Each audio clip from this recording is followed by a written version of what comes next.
One of humanity's biggest obsessions is trying to figure out how cities are going to look like in the future. By the year 2050, 68% of the world's population is projected to live in urban areas, but most cities are not prepared for this. We have congestion, crime, a housing crisis, and just an endless array of problems that come up when you try to pack a massive amount of people in a small footprint. Science fiction envisions a world that's adapted to these conditions through technology. These problems have either been eradicated or worsened, and some sci-fi has been way off, but some has been kind of spot on. But either way, they've pushed the boundaries in our thinking, and they've given us a glimpse into the future, in how we could be living, how we could be interacting with our environments and with each other.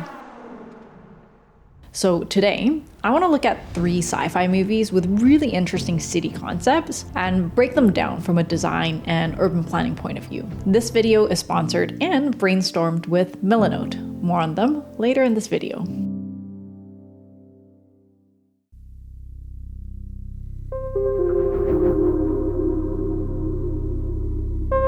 The movie is based on a future where crime level has gotten so bad that it's gone into a perpetual state of martial law. The police have dual function as judges, so they can give you a sentence on the spot, including the death penalty. The setting, Megacity 1, is a giant megalopolis that spans most of eastern US and some of Canada, which, by the way, is really close to the East Coast mega region in real life. And the architecture of the city actually acts as a form of surveillance in controlling the people. People live in these really dense residential towers with these nice big atriums, but when there's a crime in the building, it automatically triggers a system that locks you in and keeps you contained in the building. The real building, Ponte Tower, which is a residential tower near Johannesburg, that tower has eerie parallels to the one in the movie.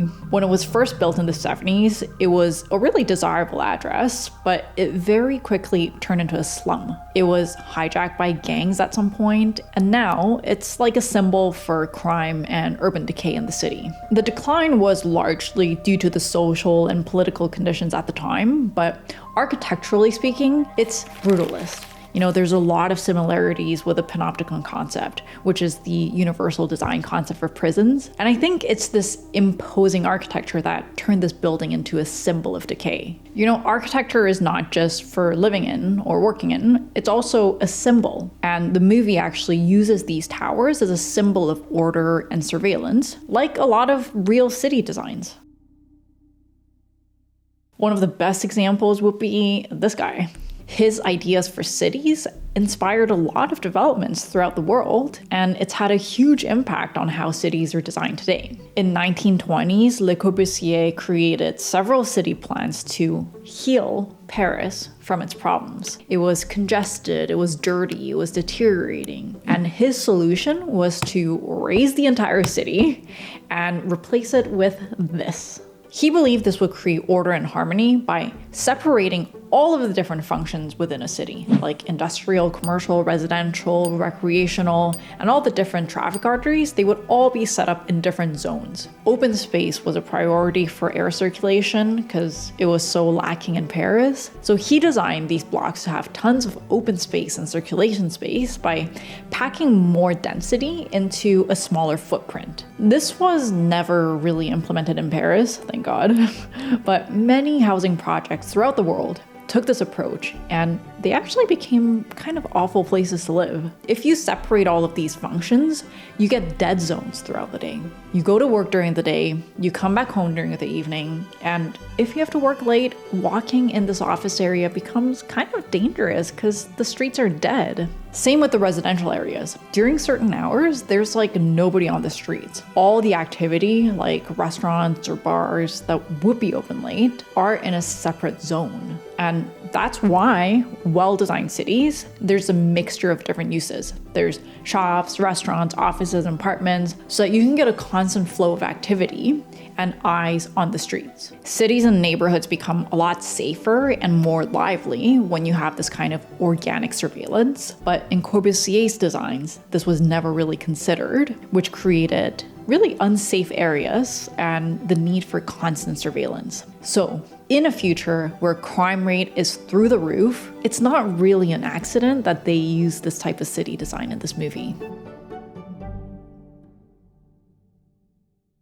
Whenever I make a video like this, it takes up a lot of research and brainstorming, and up until recently, we used to collect all the research in a document, but it started to get kind of limited. So when Milano reached out, to be honest, I hadn't heard of them before, so I wanted to make sure I tried it out for a bit before I shared it with you guys. So we tried brainstorming on this idea board, and we actually used this to guide the entire research for this video, and we really liked it. Just having a visual board makes everything super clear, and it kind of allowed us to make connections that we didn't really see before. They have really nice templates for different types of work, from research, mood board, and storyboard. And once we had a rough idea of which movies we wanted to talk about, we could drag and drop different notes and links. And the best thing is that it actually converts the links into thumbnails, so you don't need to download anything to put it on your board. All of this is on the cloud, and you can share it with other people. Milano is free with no time limit, so you can sign up using the link in the description and start your next creative project. I'm actually really curious how you guys use Milano, so if you liked it, just let me know in the comments.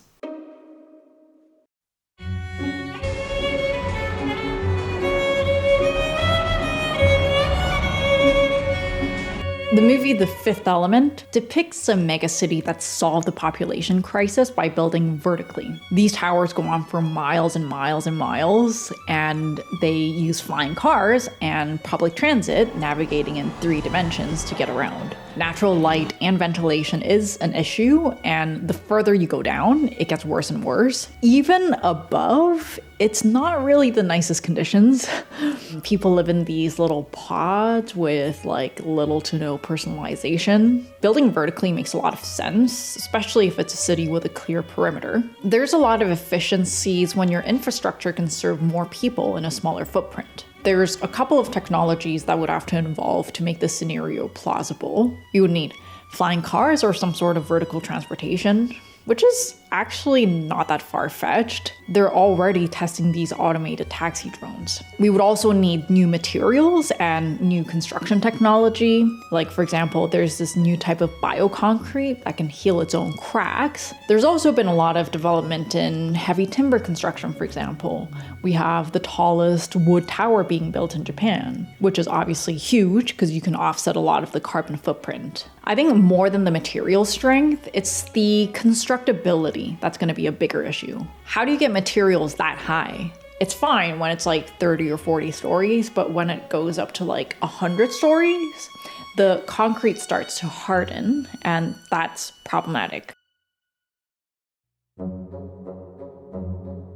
You know Burj Khalifa, the tallest building in the world? They created a special mixture that can travel in liquid form over a long distance, and they're gonna keep coming up with these new solutions for these new challenges. But maybe the construction doesn't even happen at ground level. Maybe it starts at an intermediate level that acts as another ground plane. In fact, you can see a lot of bridges connecting different buildings. If you want to go from here to here, it doesn't really make sense for you to have to go all the way down to get to another building. And we actually do have cities, mostly colder, windy cities like Minneapolis or Calgary, that have smaller versions of these bridges, and they're called skyways. People park their cars, they go to work, they go shopping, and they can do all of this without going outside. One of the reasons I moved away from Toronto was because of the cold, so I really truly appreciate these internal pathways. But it's kind of a problem because not everyone gets to use them. These skyways are privately owned because they connect private buildings, so the developers don't really have an incentive to make them more welcoming. In fact, when the city of Minneapolis hired architectural consultants to improve the accessibility to the skyways, most of the developers' response was that they don't really want to attract the wrong kind of people. In an entire city that's connected with skyways, it really makes me wonder, where is the line between public and private? Let's talk about the constructability again for a sec. A lot of people think that the problem with tall buildings is the weight of the building, But actually the bigger issue is the force of the wind on the building. We call this the lateral force. Basically, the higher you go, the stronger the wind force is going to be on the building. Like if you have a wind force of 10 kilometers an hour at the bottom of a building, it can go up to like 70 or 80 on top. And apparently at the top of the Burj Khalifa, it's like 200 kilometers an hour. And it's also really unpredictable. A common concept when it comes to tall buildings is torquing, not twerking, torquing.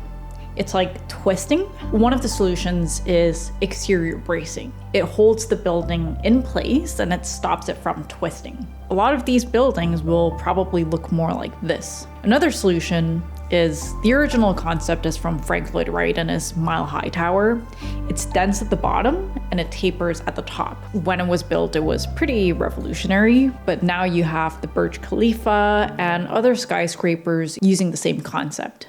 But the problem with this is that you need to make the bottom so fat to get a smaller top, and it's just not really economical to drop off so much mass at the top. So one of the new solutions is by Calatrava in Dubai, and it's gonna be the tallest tower in the world, and I think it's kind of genius. Instead of bracing it or bundling it, they've got cables attached throughout the building to hold it when it sways. So for example, when the building wants to sway this way, it'll have cables pulling from this side.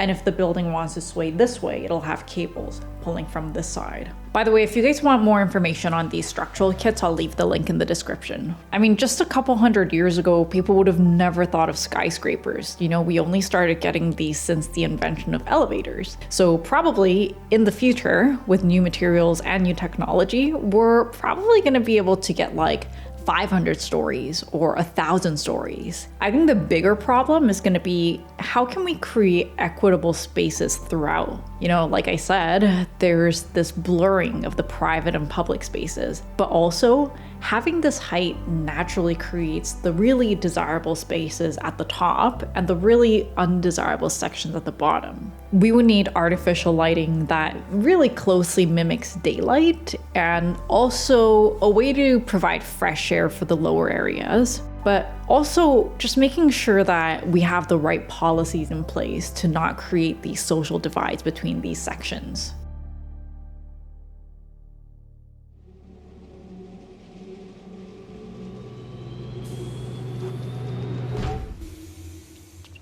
I'm home. It doesn't really matter how tall you can build if there isn't a way to move around efficiently. Minority Report has a much more comprehensive vision of how a city could completely reshape itself based on this new transportation system. Instead of flying cars, they have these maglev pods that travel on these dedicated lanes, which are integrated into the urban fabric, and they even become a part of the building's facade. The design of these is actually really cool. It's got an internal gyroscope so that you can stay upright whether you're traveling horizontally or vertically. It's self-driving. It's controlled by a centralized AI. So if you trust the government, you just hop in, put in your destination, and boom, you're there. It takes out the human error factor, so there's less chances of collisions, and they can maneuver in a way that can solve a lot of these congestion issues. Now, this type of infrastructure is kind of a similar idea to the one in Fifth Element, but the biggest difference is that you can go straight from your destination to your apartment, and you don't need to go outside at all. And I think that would change the social dynamics in so many ways. There's a kind of forced social interaction that happens just by the fact that you live close to someone and you run into each other in lobbies or in the elevators. And if these lobbies or amenity spaces are designed in a way that encourages social interaction, then you get to know your neighbors. So even if you don't have any friends or family, at least you have the people around you that you can interact with. That's the traditional idea of a community and having neighbors. With more and more towers being built, this idea of community has been slowly disintegrating, which adds to the social isolation. But maybe a system like this could actually democratize buildings. These days, we have a lot of sky gardens and amenity spaces within buildings, but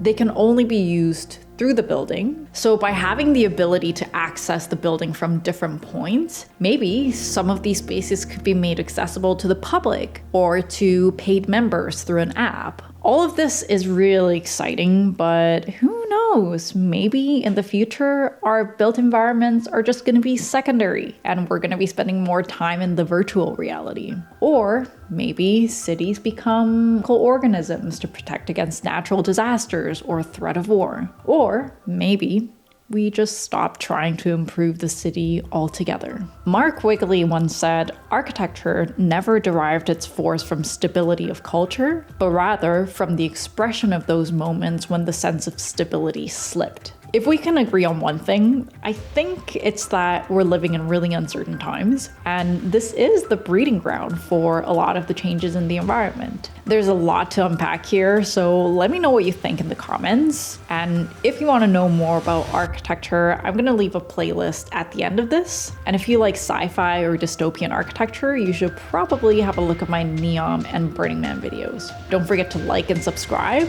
and I'll see you guys in the next video.